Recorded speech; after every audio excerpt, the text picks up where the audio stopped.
It's gonna ramp up to 80 this weekend. Thank God. And then it's gonna go right back down.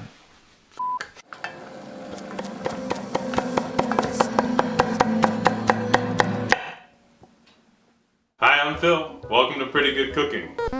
Pretty good. Today on this Tuesday we are we're past the midpoint of April and it is cold as shit. It's bullshit. I'm not very happy about it at all. So I'm gonna make some soup. You may know us as a soup channel and you would not be wrong. I like making soups. So here's another one. Today we're gonna make beef and lard. Yes, that's right. It's kind of an analog, or not, no, maybe analog's not the right word. Maybe a reflection of the classic pairing of like chicken and rice. This is beef and barley.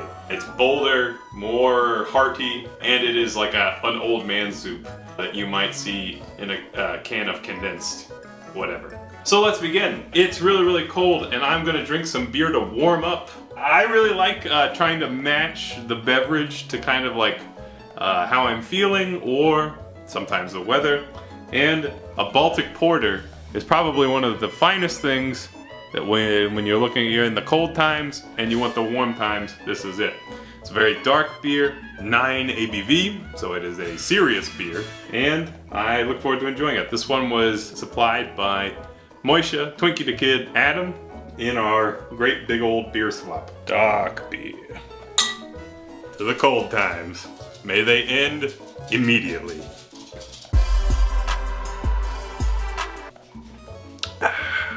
That's such a good beer. All right, so let's get our Dutch oven going over medium heat. Actually, we'll say medium high. And you can use canola oil, but I'm going to use lard. I like lard, particularly in the soup or stew application. I feel like of all the oils or fats, it kind of sits the best. And I like the kind of the texture that it often brings. I don't know why that is, it's just personal preference. But certainly from a it is cold perspective, lard is the answer. So here is some lard. Okay, so we're going to be cooking with beef today. Here is my beef. What I like to do is when I see a big hunk of beef on sale, I buy that shit and then I chop it up into various things to be used later. So I don't know what cut of beef this is. I never label that shit. I'm not worried about it because I am able to identify in my freezer. I'm like, oh, that's chunks of beef. That's for soup or stew, you know? So it's probably like a chuck roast or something. And I also don't weigh it. So let me tell you what that weighs. Okay, so it's just under 2 pounds of beef. And I'm gonna pat it dry a little bit, put a little bit of effort into it. And I'm only doing that, you know, for the purpose of, I would like them to brown a little bit nicer. There's about half of my beef. Some of these pieces are slightly frozen, but that's not really a huge problem.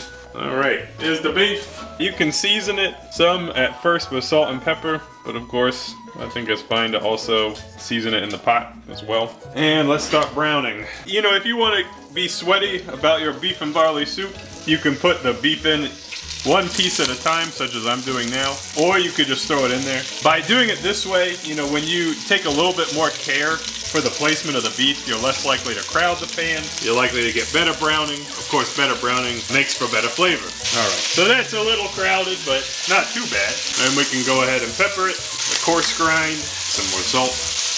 And for now, we'll just leave that alone.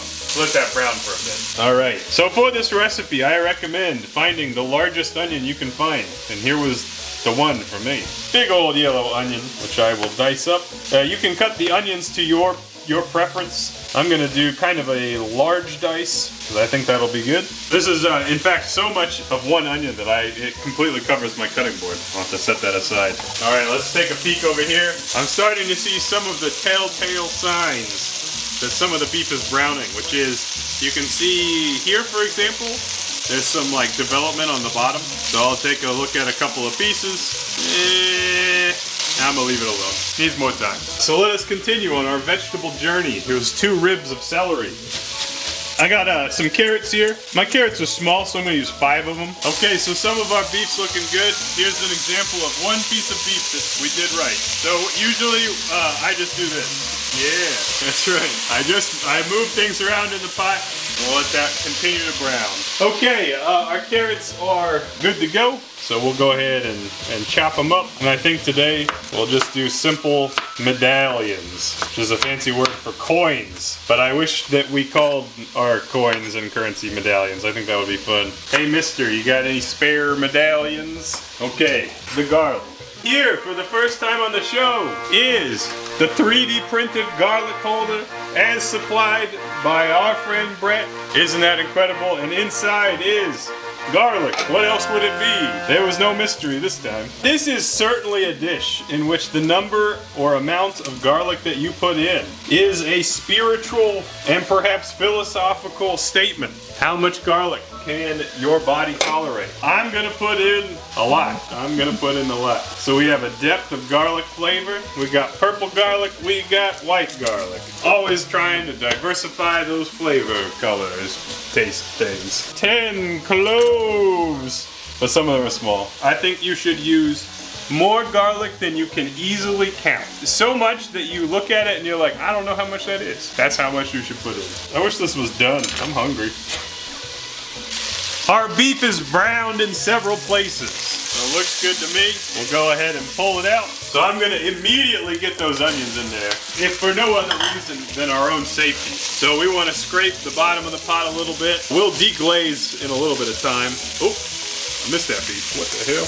That was sneaky. Yeah, we'll deglaze later, but we actually may need to add a little bit more oil. Onions just absorb fats. It's incredible. It's also why they're delicious. I forgot to mention you can certainly turn the heat down a bit. No need for it to be on full blast at this point. Alright, now it is my sincerest belief that working on the onions in this stage actually makes a really big difference in how the end product will come out. Because if you give these onions time to really fry up, they will become texturally pleasing. And furthermore, kind of some of the depth of their inherent flavor will come out as it is expressed through cooking them down. So we'll fry these up for a bit. And then after that we'll add in the other vegetables and fry those off too. Really, I just want the onions to have time to develop. You know, you think about the onions as an investment in your future flavor. The more you work on them now, the better they'll be.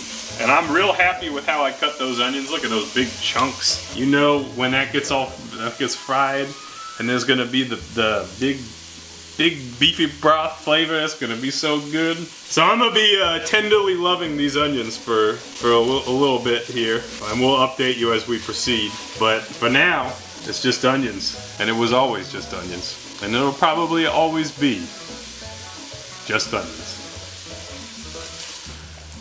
Alright, so I just waxed for a while about how much time we should spend on the onions, and we did give them a good amount of time. They look very nice, but of course they could go longer. But my stomach is louder than my soul right now, so I'm gonna go ahead and put in additional vegetables, which will be the carrots and the celery, which we will put in to brown. And it might be safe to add the garlic now. Yeah. Usually you want to not cook garlic that long, but when you got like a lot of things in the pan, usually it'll be okay because you can have a little bit of a buffer. How's that smell, John? Good. I know. This is like, you know, anyone in the probably 5-6 houses around here is being like, ooh, something smells good. And it's true. It does in fact smell quite good. So there's a decision that you got to make right now, which is, do you want your vegetables to have texture or not in the end soup? And generally it is nice to have some texture. Yeah. So John says yes, so that's the decision we'll be going. But one thing you could do is literally just leave them in there and let it ride while the beef gets tender. Your vegetables will get more and more tender to the point that they'll be mush. But John, that's not what John wants. And what John wants is important. So we'll just give that a minute or two, kind of browning things up, and then we'll scoop everything out. All right, so our vegetables have been browned. This just smells preposterously good. I think it has to be because I'm hungry. Maybe we just hit that magic amount of garlic.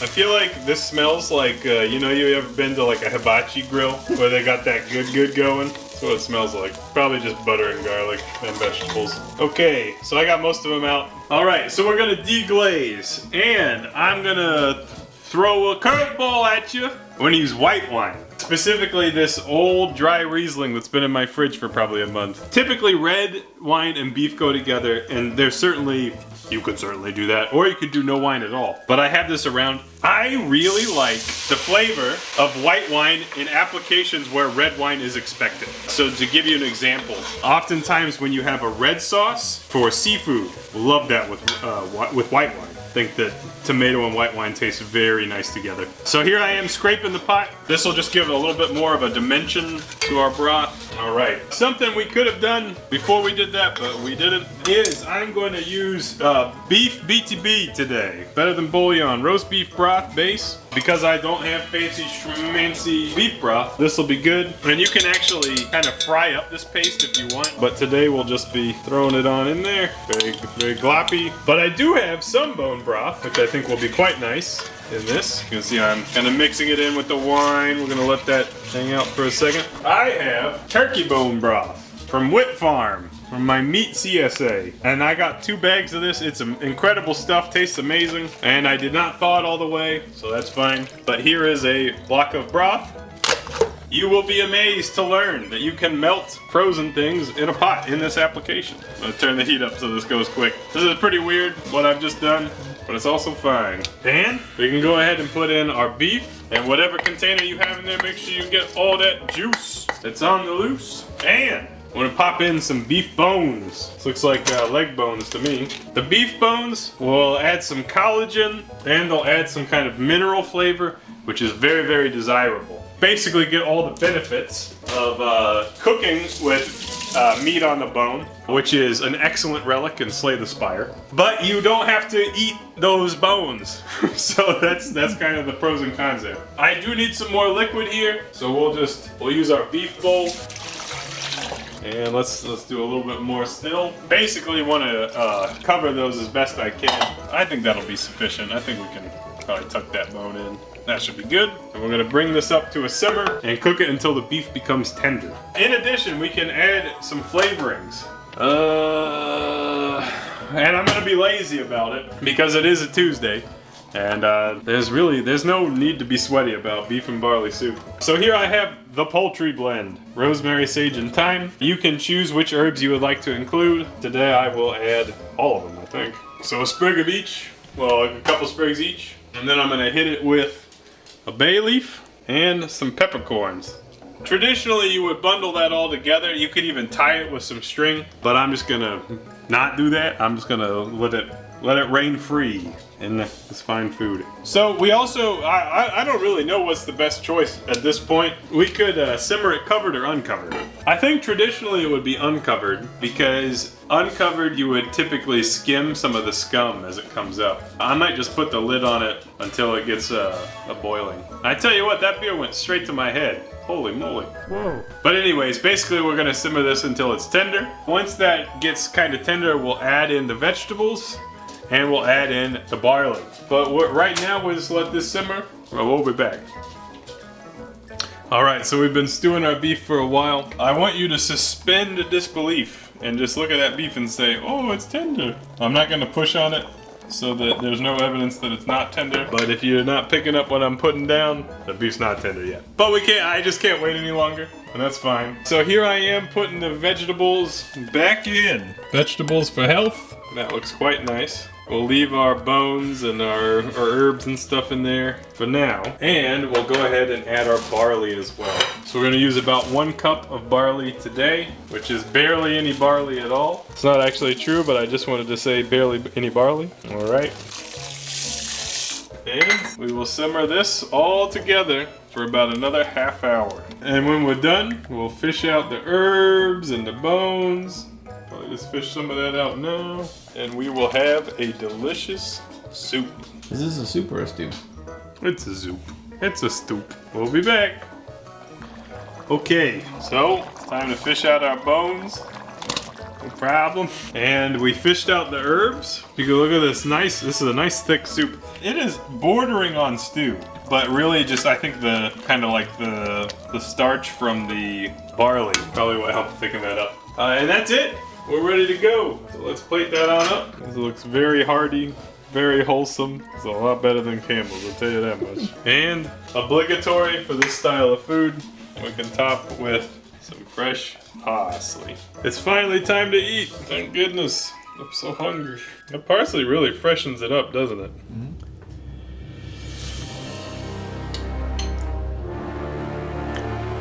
Oh man, we're super good. The barley is heavy duty. It actually has a nice bite to it. It reminds me of farro, which is one of my favorite grains. The broth is incredibly rich, wonderful umami. It's just so comforting. Wow, that's a winner. I'm quite pleased with this, and you can tell that we put extra garlic in it. I have nothing left to say, I just gotta eat. That's how you do it. Happy cooking. We'll see you next time. Toodaloo.